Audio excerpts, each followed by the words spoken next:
In this question, the inward and the outward electric flux through a Gaussian surface are 2 phi and phi respectively. Bit A, what is the net charge enclosed by the surface? Bit B, if the net outward flux through the surface were 0, can it be concluded that there were no charges inside the surface? Justify your answer. So, what it is saying here is that inward and outward electric flux through a Gaussian surface are 2 phi and phi. तो यहाँ पे ये बोला है कि inward flux that will represent that one as phi in, that is equal to 2 phi, and we know that inward flux through a Gaussian surface generally it is taken to be negative. Inward flux is generally taken to be negative, so let us represent by minus. And outward flux is nothing but phi out. Well, how much it is given? It is phi, that means plus phi. So these are two things which are given over here. तो इसको थोड़ा आसानी से समझ लेते हैं यहाँ पे क्या है ये. So let us consider a Gaussian surface, spherical Gaussian surface.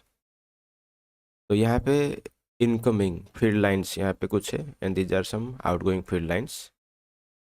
So assume that H flux which is going out or which is outward through the Gaussian surface, जो कि बाहर की तरफ है फ्लक्स, वो अगर 5 हुआ तो इनवर्ड फ्लक्स यहाँ पे बोला गया है उसका डबल होगा.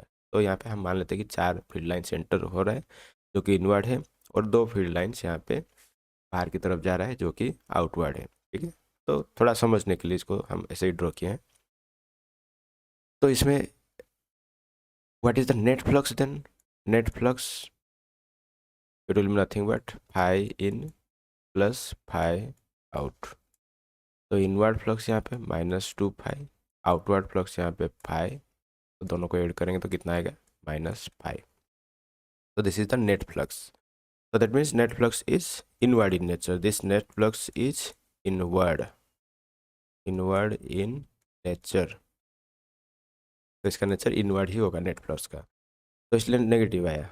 But net flux from Gauss theorem से हमें क्या मालूम है? Net flux is nothing but charge enclose divided by epsilon naught. और हमें क्वेश्चन में यही पूछा गया है कि what is the net charge enclosed by the surface. तो नेट चार्ज कैसे निकालेंगे? Using Gauss theorem.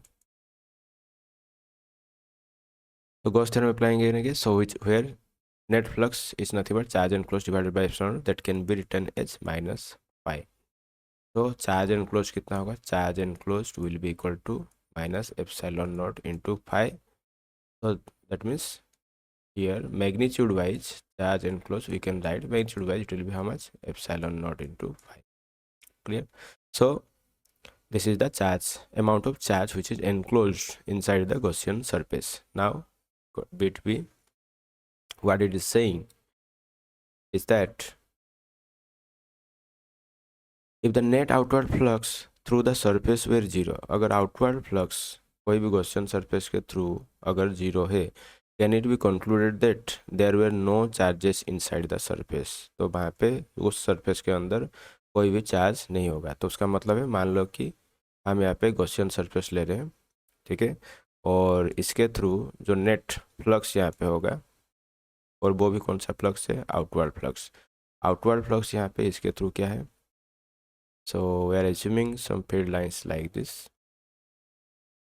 तो ये कुछ फील्ड लाइन्स हम ड्रॉ करें यहाँ पे, और ये आउटवर्ड फ्लक्स को ही रिप्रेजेंट कर रहा है. तो ये these are some field lines which are moving out of the Gaussian surface. तो अगर ये फ्लक्स यहाँ पे net outward flux phi net which is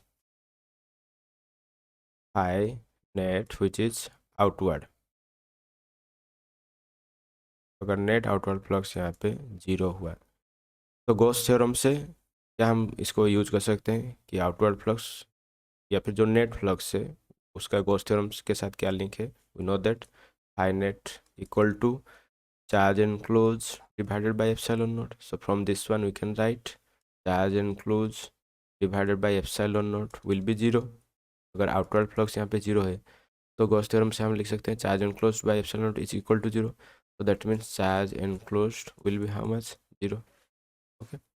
So this is what it is saying is that अगर net flux net outward flux यहाँ पे 0 हो गया, अगर ये फील्ड लाइन्स यहाँ पे कुछ भी नहीं रहा, आउटवर्ड फ्लक्स यहाँ पे 0 हो गया, तो चार्ज एनक्लोज क्या 0 होगा? Yes, net charge enclosed inside the body should be 0.